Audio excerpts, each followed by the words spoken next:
Pernahkah kamu mengunjungi sebuah hutan untuk berwisata? Apa yang kamu lihat di sana? Kamu mungkin akan melihat barisan pepohonan yang lebat, pohon yang tumbuh merambat, rumput atau semak belukar. Ada juga hewan yang berjalan di darat dan udara seperti burung, serangga, dan masih banyak yang lainnya. Bukan hanya itu, di hutan juga pasti ada tanah, udara, air, dan cahaya matahari. Semua itu adalah bagian dari ekosistem hutan. Apa sih ekosistem itu? Ekosistem adalah kumpulan makhluk hidup atau biotik dan benda-benda tak hidup atau abiotik yang saling berinteraksi dan bergantung satu sama lain.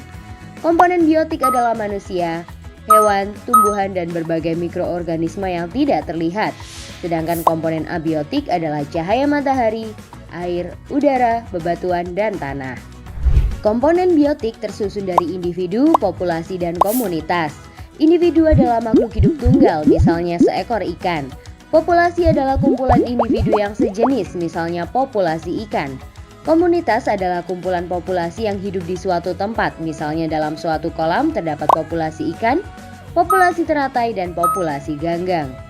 Dua jenis makhluk hidup di dalam ekosistem dapat saling berinteraksi satu sama lain. Kompetisi adalah persaingan dua makhluk hidup, contohnya persaingan singa dan hyena untuk memperebutkan makanan. Predasi adalah interaksi di mana salah satu makhluk hidup memakan makhluk hidup yang lainnya, contohnya singa yang memakan zebra. Simbiosis mutualisme adalah interaksi yang saling menguntungkan, contohnya interaksi bunga dan lebah. Bunga untung karena dibantu penyerbukannya, sedangkan lebah untung karena mendapatkan madu dari bunga. Simbiosis parasitisme adalah interaksi yang merugikan salah satu pihak, sedangkan yang lainnya diuntungkan. Contohnya interaksi benalu dan pohon mangga. Benalu untung karena mendapatkan makanan dari pohon, sebaliknya pohon mangga rugi karena makanan diambil benalu. Simbiosis komensalisme adalah interaksi yang menguntungkan satu pihak, sedangkan pihak lain tidak diuntungkan ataupun dirugikan. Contohnya interaksi anggrek dan pohon. Anggrek untung karena mendapatkan posisi baik dengan menumpang tumbuh di kulit pohon, sedangkan pohon tidak rugi ataupun untung. Interaksi makan dan dimakan antar makhluk hidup akan membentuk rantai makanan. Kakak kasih contoh satu rantai makanan berikut ya. Rumput adalah produsen karena dapat membuat makanannya sendiri melalui fotosintesis. Rumput dimakan oleh belalang. Belalang adalah konsumen satu atau primer. Belalang dimakan oleh katak. Katak adalah konsumen dua atau sekunder. Katak dimakan oleh ular.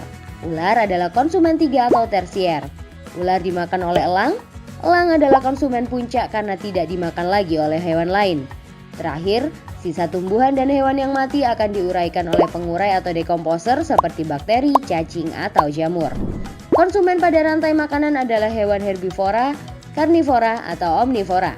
Herbivora suka makan tumbuhan, contohnya belalang dan kuda. Karnivora suka makan daging, contohnya katak dan elang. Sedangkan omnivora suka makan tumbuhan sekaligus daging, contohnya ayam dan monyet. Ekosistem bukan hanya hutan loh, ekosistem banyak sekali jenisnya. Ekosistem alami terbentuk secara alami tanpa campur tangan manusia, contohnya hutan, sungai, dan laut. Ekosistem buatan sengaja dibuat oleh manusia, contohnya kolam dan sawah. Ekosistem juga dikelompokkan menjadi ekosistem darat dan ekosistem air. Ekosistem darat ada banyak contohnya. 1. Ekosistem hutan hujan tropis yang memiliki curah hujan tinggi dan lembab. Jenis hewan dan tumbuhan di hutan ini sangat beragam. 2. Ekosistem sabana, yaitu rumput yang diselingi dengan pohon palem.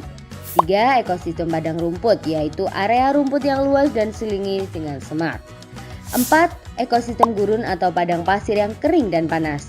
5. Ekosistem taiga yang biasanya tersusun dari satu jenis tumbuhan seperti cemara atau pinus.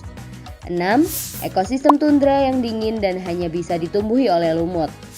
Ekosistem air juga banyak jenisnya. Ekosistem air tawar contohnya danau, kolam, dan sungai. Ekosistem air asin contohnya terumbu karang dan laut dalam. Ekosistem air payau adalah peralihan antara air tawar dan air asin, contohnya ekosistem muara sungai dan teluk pantai. Keseimbangan ekosistem harus selalu dijaga. Keseimbangan ekosistem dapat terganggu karena bencana alam atau aktivitas manusia seperti penebangan hutan, perburuan ilegal, dan pencemaran limbah. Nah, setelah kamu tahu tentang ekosistem, gimana ya biar jadi bijak? Ya, kamu bisa membantu dengan cara memelihara keseimbangan ekosistem. Mudah kok, kita bisa mulai dengan membuang sampah pada tempatnya, mendaur ulang sampah atau menanam pohon.